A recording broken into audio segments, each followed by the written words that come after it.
Hi guys, Brass here. Just on with a few jobs today again on the old DT.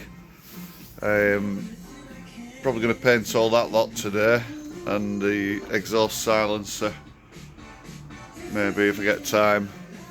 Been on with the engine case, blast, refit oil pump, water pump. Beautiful that, painted it. Engine, we're on with that now. Rebore, new piston, rings, good jumping. Barrel satin as per original, and head gloss as per original.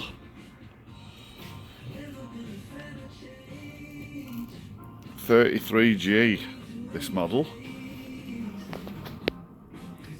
So hopefully I can get all this back together and get the lump in today. That's the plan. Anyway, crack on with it. Thanks for watching. Speak soon. Ta-da.